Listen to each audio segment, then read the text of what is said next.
Ang mabuting balita ng Panginoon ayon kay San Lucas. Masayang-masayang bumalik ang 72. Iniulat nila, Panginoon, kahit po ang mga demonyo ay napapasunod namin dahil sa kapangyarihan ng iyong pangalan. Sinabi sa kanila ni Jesus, nakita kong parang kidlat na nahulog si Satanas mula sa langit. Binigyan ko kayo ng kapangyarihang tapakan ang mga ahas at mga alakdan at daigin ang lahat ng kapangyarihan ng kaaway at walang makakapanakit sa inyo. Ngunit magalak kayo, hindi dahil sa napasusunod ninyo ang masasamang espiritu, kundi dahil nakatala sa langit ang inyong mga pangalan. Nang oras ding iyon, si Jesus ay napuspos ng kagalakan sa pamamagitan ng Espiritu Santo. Sinabi niya, Salamat sa iyo, Ama, Panginoon ng langit at lupa, sapagkat inilihim mo sa marurunong at matatalino ang mga bagay na ito, ngunit inihayag mo sa mga mawalang muwang. Oo, Ama, sapagkat ganoon ang nais mong mangyari. Ibinigay sa akin ng aking Ama ang lahat ng bagay. Walang nakakakilala sa anak kundi ang Ama, at wala namang nakakakilala sa Ama kundi ang anak, at ang mga taong minarapat ng anak na makakilala sa Ama. Humarap si Jesus sa mga alagad at sinabi ng walang ibang nakakarinig, Pinagpala kayo, sapagkat nakita ninyo ang mga nakikita ninyo ngayon. Sinasabi ko sa inyo, maraming propeta at mga hari ang naghangad na makita ang inyong nakikita at marinig ang inyong naririnig. Subalit hindi nila ito nakita ni narinig. Ang mabuting balita ng Panginoon. Word of the day, hear what God has to say.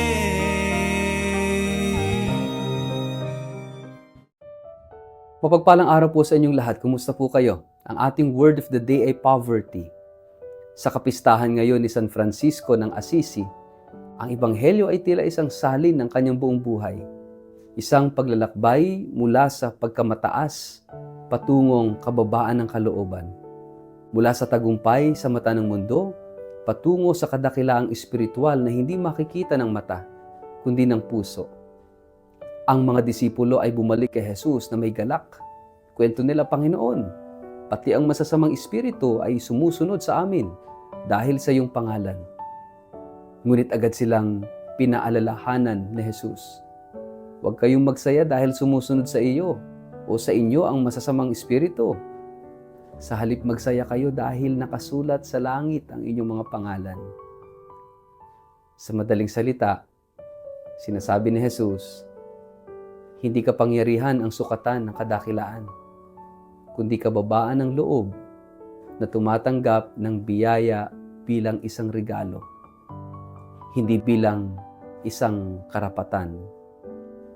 Ang isang salita na tila bumabalot sa buong Ebanghelyo ay kababaang loob, at makikita natin yan sa pagdaralita ng pamumuhay ni San Francisco. Sa mata ng Diyos, ang tunay na dakila ay ang marunong yumuko. Sa panahon natin ngayon kung saan ang lahat ay gustong mapansin, maging viral o maging bida, tila napakahirap ng paanyayang ito. Ngunit ito mismo ang pamana ni San Francisco sa atin. Anak ng mayamang mangangalakal, iniwan niya ang lahat upang yakapin ang buhay ng isang pulubi. Pagdaralita, poverty.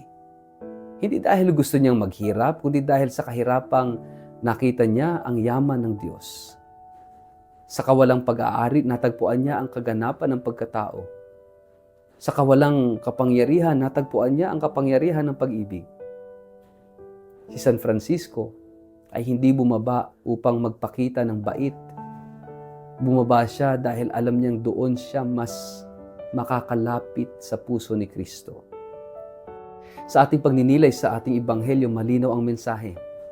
Ang tunay na kagalakan ay hindi nagmumula sa kapangyarihang kayang ipamalas, kundi sa ugnayang hindi mabubura. Ang ugnayan sa Diyos na umaakyat sa langit. Hindi sa ating nagagawa, kundi sa ating pagiging anak ng Diyos. Hindi sa dami ng mga achievements, kundi sa lalim ng ating pagtitiwala. Ang kababaang loob ay hindi kawalang kibo. Ito'y matatag na paninindigan ng puso na nagsasabing ang lahat ng ito ay galing sa Diyos. Kapag may kababaang loob tayo, marunong tayong magpasalamat sa halip na magmayabang. Marunong tayong tumanggap ng pagkatalo, pagwawasto at paghihirap. Ang mapagpakumbabang tao ay hindi nangangailangan ng papuri, sapagkat alam niyang ang Diyos ang tanging dapat papurihan. Mga kapatid, napapanahon itong paalalang ito. Sa ating panahon kung saan tila ang sukatan ng halaga ay ang bilang ng tagasunod sa social media, sa dami ng ari-arian o haba ng titulo sa pangalan, si Jesus ay nananawagan, huwag ninyong kalimutang tumingin sa langit. Doon nakasulat ang inyong tunay na pangalan. Doon sinusukat ang halaga ng isang tao, hindi sa mundo, kundi sa puso ng Diyos. Hindi ba't ito rin ang mensahe ng krus? Si Jesus, bagamat Diyos, ay nagpakumbaba upang maging tao, upang maging alipin, upang maglingkod. Kaya't sa kababaan niya, tayo ay itinaas. Sa katahimikan ng krus, naroon ang sigaw ng pag-ibig. Sa pagkakait niya sa sarili, naroon ang kasaganaan ng ating kaligtasan. Ang kababaang loob ay ugat ng lahat ng birtud. Sa isang mapagpakumbabang puso, naroon ang biyaya ng Diyos. Kapag ang puso ay puno ng sarili, walang puwang ang espiritu. Ngunit kapag ang puso ay marunong yumuko, tumanggap, makinig at maglingkod, doon itinatago ng Diyos ang kanyang mga lihim. Tulad ng sinabi ni Jesus, pinasasalamatan kita, Ama, sapagkat ang mga bagay na ito ay inilihim mo sa mga pantas at marurunong, ngunit inihayag mo sa mga aba.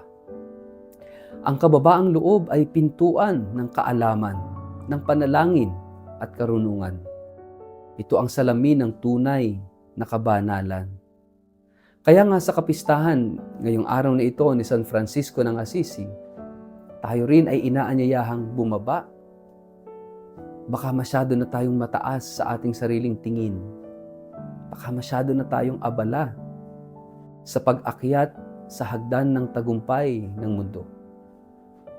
Nakakalimutan nating tanungin, nakaugnay pa ba ako sa langit? Ang tunay na tagumpay ay ang maging marunong sa pananampalataya, maging tapat sa paglilingkod, at maging bukas sa kababaang loob. Magnilay tayo. May lugar pa ba ang kababaang loob sa ating puso? Sa gitna ng ating mga tagumpay, galit at ambisyon? Sa ngalan ng Ama at ng Anak at ng Espiritu Santo. Amen. Panginoon, turuan mo kaming magpakumbaba tulad ni San Francisco ng Assisi. Magdalita para sa iyong kaharian. Tulungan mo kaming matutong tumanggap, manahimik, magpasalamat at maglingkod ng walang inaasahang kapalit. Palambutin mo ang puso naming matigas. Palalimin mo ang pananampalataya naming mababaw. At bigyan mo kami ng panibagong mata upang makita ka, hindi sa taas ng tagumpay, kundi sa kababaan ng pag-ibig. Amen. Pagpalain po kayo't ingatan ng makapangyarihang Diyos, Ama, Anak at Espiritu Santo. Amen.